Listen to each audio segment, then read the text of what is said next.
Let's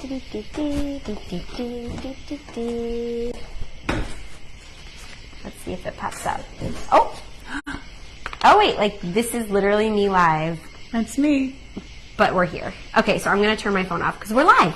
Hi. Hi. I hope the sound is coming through. Oh, sugar, should I just check that? Because we're going to get some feedback. We don't...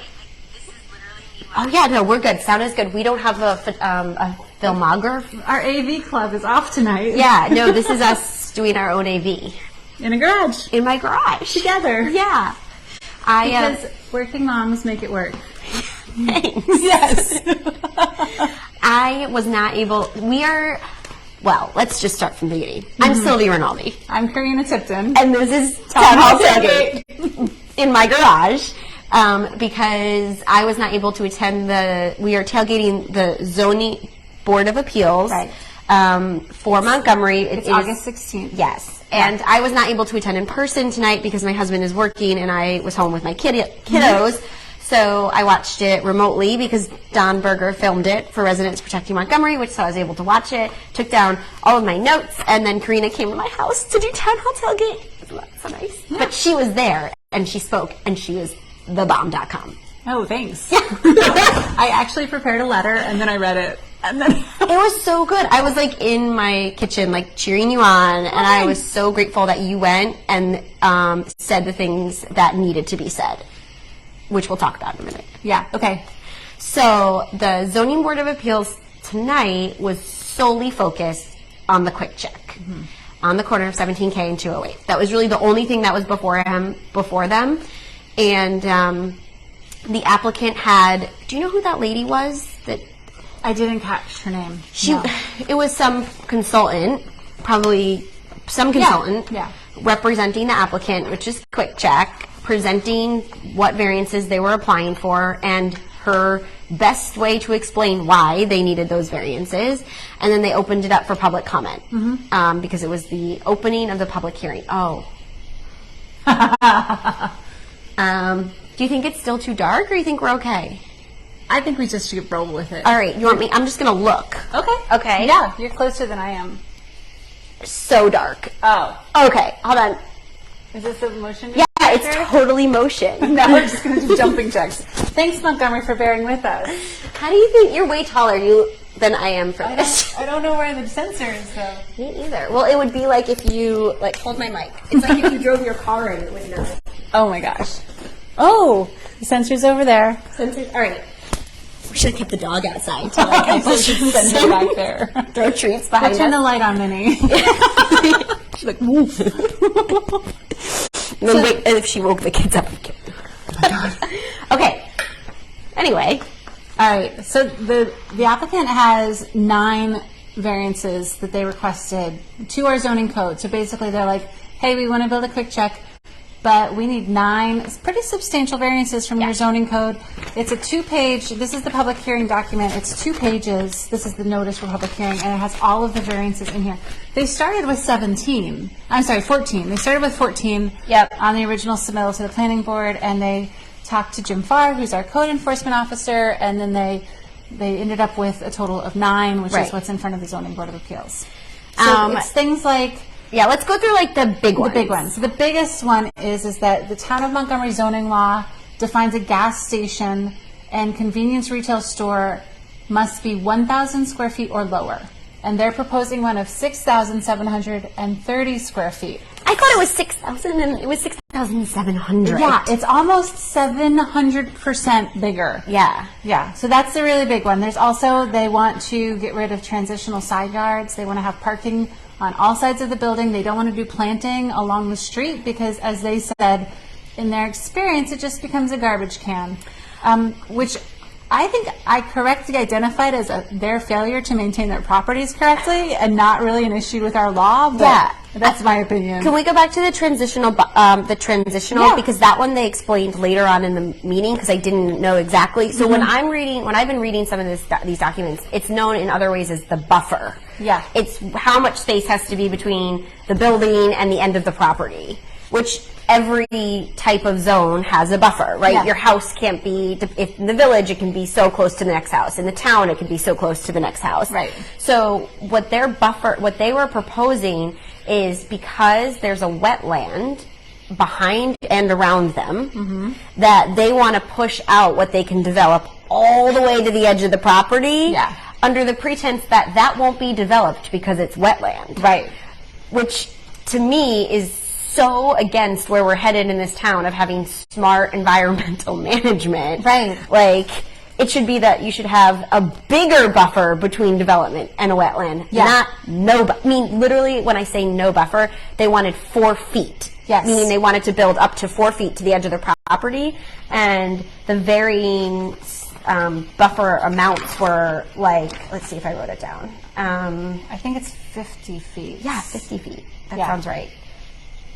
It depends on where it was, but the maintenance shed was supposed to be 20 feet from the property line, and they want it as 4 feet. So everything around there, they're pushing out to the edges of the property when the buffer should be much larger. Yeah. There is there's some things about the intersection, like how far the entrances are to the actual intersection that are in violation of our code.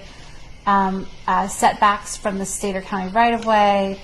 They want to, again, go right up to the property line. Right. The planting requirements I mentioned before, there's 2 related to signage, which are a little bit goofy. They want a total of 4 signs. They're permitted 2. Right. The reason why they want 4 signs is because Quick Check has got the Q on a separate sign. Right. So they're going to have a Quick Check sign and then a Q sign. Right. So they want 2 extra signs with just Qs on them. Right. So that's one of the variance requests. The other one is 2 monument signs. You're allowed to have 1 monument sign. They Right. want to put in, they're sweetening the pot Right. by providing a monument sign to the town of Montgomery, which they are requesting a variance for. This, I just have to say, one of the members of the public made the best comment. One of the best comments of the night. Yeah. So they're proposing like a sign that says like, "Welcome to Montgomery" on it, right? Like kind of on the corner. And this was something, like you said, was to sweeten the pot, because the sign, but I think they said it was going to be like a sign you could change, like in front of the high school. Like you could change the messaging. Yeah. Is there things we can just throw? Yeah. Not a weight. No. That's next. Oh my God, I have a Frisbee. Let's see if this works. Too skinny. I'll get it. All right, I'll keep talking. So one of the members of the public, this is going to be fun.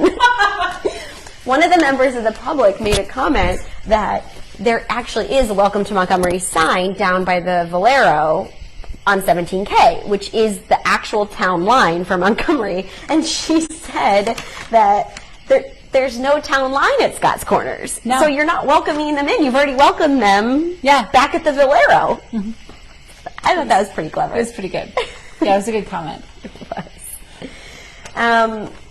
Were there any other big zoning variances that they were asking for? The signage, the buffer zone, the size, the distance from the intersection. Which, as you all know, like Camilla's on the Crossroads has just, it's literally right in the intersection. And the Quick Check is one of the points that they made, which I thought was a reasonable point, is that that piece of property is so small that there's almost no way to achieve the goal of how far away the driveway could be from the light. Right. Because the properties are too small. So inevitably anything that goes there is going to be too close to the light. I think that was a reasonable point they made. It's not enough for me to be like, yeah, let's put in a Quick Check, but like, Right. I have to give them some credit. Yeah. When credit is due. Yes. For that one. So let's just go over, I think, the highlights of like what the public said, what the zoning board said, especially the part of like, why did we have this public hearing and what are the next steps, right? Yeah. Because for those who didn't know, in the last planning board meeting, which was last Monday, the planning board wrote a letter to the zoning board that said that they are not in support of this project. Right. They read it out loud at that meeting, and then the zoning board today read it again. Right. So then, and I hope, this is the question I have for you, what were we doing here at the zoning board? Because one of the first things that they said is, we're not going to issue a decision.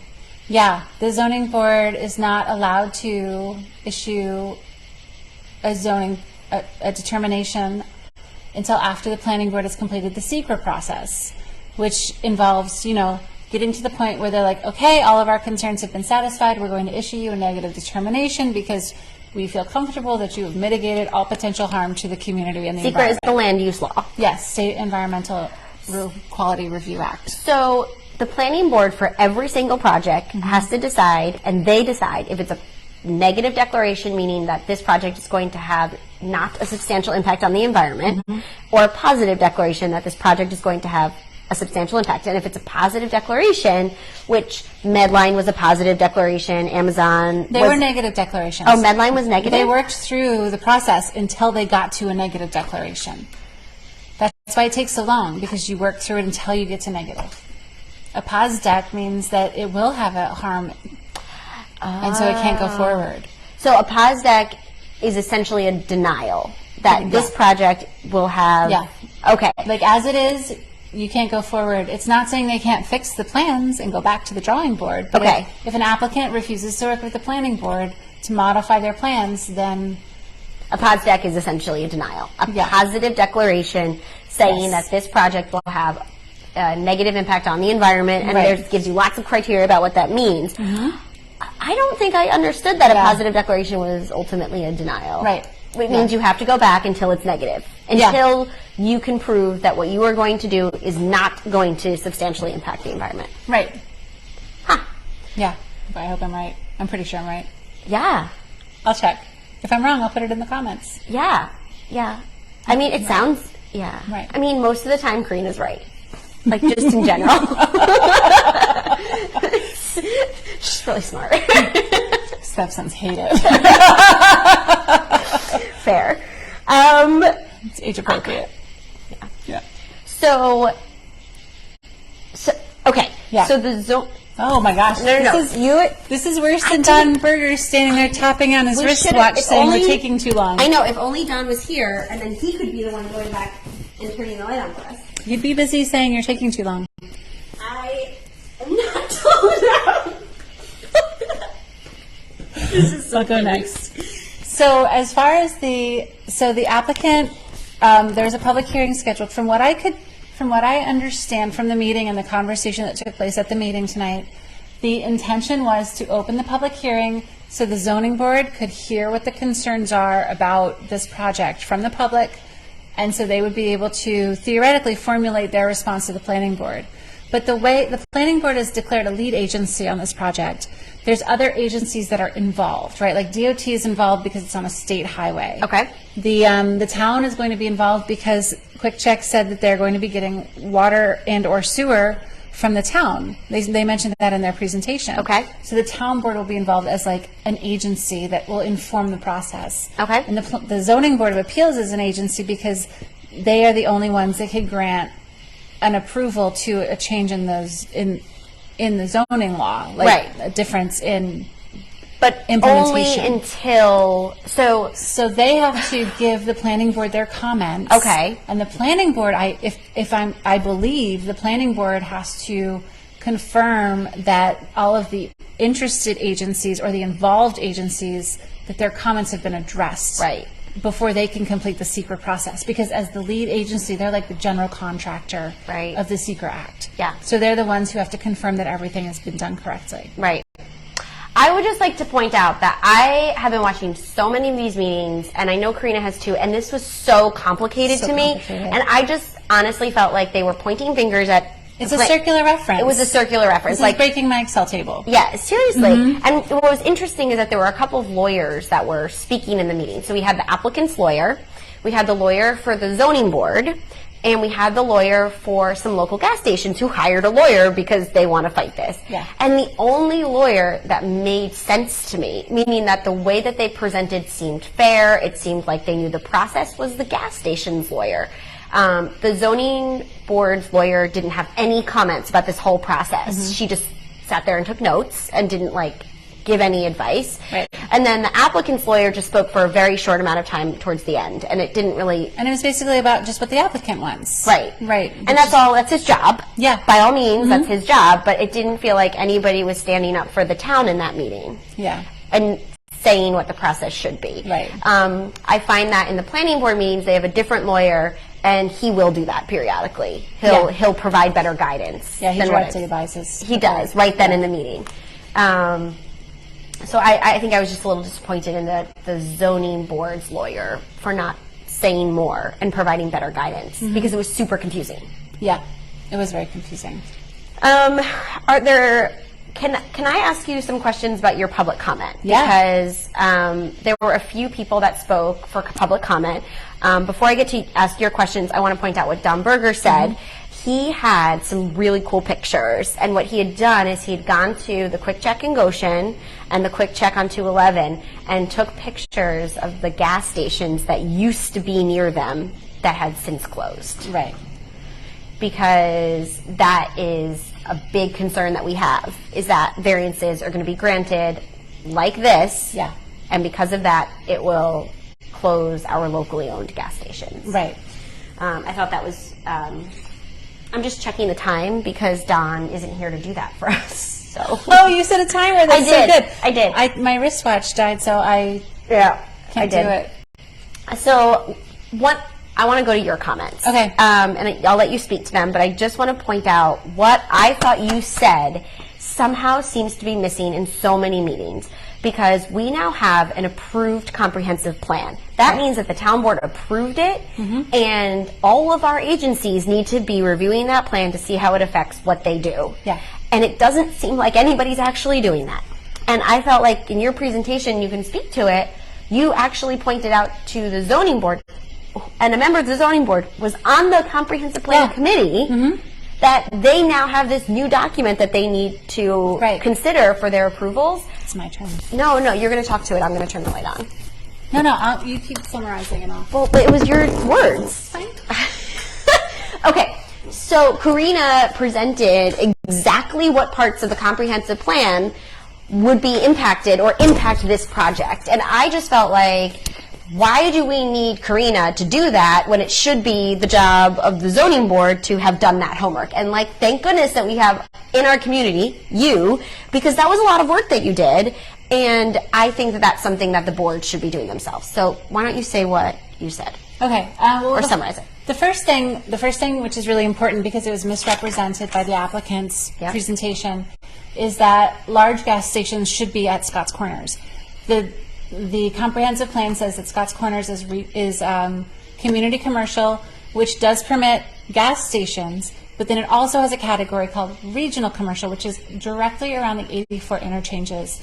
And that's where in the text of the comprehensive plan it specifically says larger gas stations. So the fact that larger gas stations is defined as part of regional commercial, community commercial is defined as community businesses that serve the community. Right. You can't have a gas station and a convenience store that's 6 times larger, almost 7 times larger than the permitted town use, which was based on town zoning law, which was based on what our community needs. Right. And say it's to serve the community. Like it's out of character for community commercial. So that was the big part. I also referred to some comments about protection of wetlands, because they're in a wetlands buffer check zone, and parts of it are in the wetland. Like the wetlands are often drawn larger than the actual where the water is, because wetlands flood. That's what wetlands are for. So like that's why the wetlands might be part of the pavement. And those wetlands drain directly to the Wallkill River through an unnamed tributary. So we have information in the comprehensive plan about protecting the Wallkill River by maintaining the wetlands and protecting the wetlands. I had some information in there about Scott's Corners being identified by community survey and community participation as a place of distinction in the town of Montgomery, and how the town should be protecting these places of distinction because they make up the character of our town. Scott's Corners is literally practically in the heart, like it's almost the exact geographical center for Montgomery in a lot of ways. So it's really something that, I know that people think of it as just a corner that's got a lot of like gas stations on it already, but it's kind of more than that. Yeah. And then the traffic, I think, was the other big thing that I brought up, because in in community surveys, Scotts Corners is identified as a dangerous intersection. It is. It is a dangerous intersection. It is dangerous. Yeah. Yeah. And actually somebody else came and spoke about how he's got this unblemished driving record, and the only time he's ever had an accident has been at Scotts Corners, and it sounded like a terrible accident, like he described it. In the comprehensive plan, the recommendation is that the town use traffic calming, and that the town use maybe even put a roundabout in at Scotts Corners. There's state highways, so it's a much larger. It's easy to say it's a much larger project than just like make it so. But Quick Check is going to bring a lot of cars. Yeah. They say they have this traffic study. We'll probably get into it in a little bit more detail in a planning board meeting. Yeah. Like they just basically said though that 76% of the people that go to Quick Check are just pass-bys that just like, We're already on the way. Oh, a Quick Check, I'm just going to stop in. But then 24% are going to be new vehicles. Right. And when you've got 67, I think it's 67 parking spots, like that's over 15 over 15 cars at any given time that you expect to be filling your parking lot that are just going to be showing up fresh. Like, they're coming to Quick Check on purpose. Right. Like that's a huge amount of traffic that you're adding to this dangerous intersection. And one question that I had is like, was that traffic study considering Amazon and Medline being open? Because those employees could be coming through. Right. And that's something that another person commented on. Quick Check, they hypothesized that Quick Check is being cited right there because Amazon's down the road. Right. And the workers are at Amazon. And like, I worked a job where I had a 30-minute lunch break and I had to run out to get lunch. Like a place like a Taco Bell or a Quick Check is where you want to go. Like you're going to go there quick and get your stuff. Right. And there's going to be 1,000 cars at Amazon. Like I'm sure they won't all be on break at the same time. But my question is that part of the traffic study? We have no idea. No idea. Yeah. No idea. So I felt like the things that you brought up were approved. Yeah. Ideas and the way we're moving forward in this town. The comprehensive plan is not in draft anymore. It's not up high in the sky. It's like actually policy for this town, and our agencies need to start paying attention to it because they're legally at risk if they don't follow it, which like they need to be. I think the one thing is that the zoning code represents the current state of our town, right? Like the law that applies to our town. The comprehensive plan is the future of our town. Right. It was a publicly involved process. People showed up. We put together a plan. It's not going on. I think it's just when you walk in. Oh, okay. Yeah. And so like that's the thing. Like it's not only that they're asking for something that deviates from the current state of our town, they're asking for something that deviates even more from the future of our town, as determined by the residents and as approved by the town board. Yeah. Yeah. I have one more comment that I have to make, and then I'll be done. There was a local gas station owner who spoke, and his comment really, it really spoke to me because what he said was that he's not going to go down. Yeah. Right? That if Quick Check decides to build a 6,000 square foot gas station, then he will be next proposing a 6,000 square foot gas station across, wherever. I'm not going to give him that up, but that there will be another one, and that precedent will be set, and that he was going to do it, and he wasn't going to let them take him down. He was going to put his gas station six times the size, and he wasn't saying that because he wanted to do it. He wasn't saying that because like he had that in his plans. He's only saying that because he was not going to lose his business. Yeah. And that's what he would have to do. Right. And I thought that really needed to be said. It was not like, oh, nobody will ever do that. He stood up and said, oh, yeah, you approve Quick Check, you're going to approve me too. Yeah. And he's right. Yeah. Yeah, he's right. That was really cool. That was a strong statement. Yeah. There's definitely some of the business owners are going to be directly impacted. They stood up and they spoke. They've been in this town for decades, and they have a right to speak as well. Yeah. I think those were really the high points. Honestly, I do want to follow up on this plan to improve the sewer district. Right. That was a little unclear. Like if Quick Check is going to bring the sewer down to Scotts Corners, like if they're going to pay to do that, right? Like I'm sure that's definitely attractive to the town. Right. That was part of the initial presentation, but did I talk about it tonight? She mentioned it. Oh, okay. She just mentioned it. I missed a part where I was doing bedtime. Yeah. This is great. It's fine. I think the next steps that I'm not sure about, like we were talking about, this is like the who's on first. The planning board has been very clear with us and with applicants that they're only able to rule within the zoning law.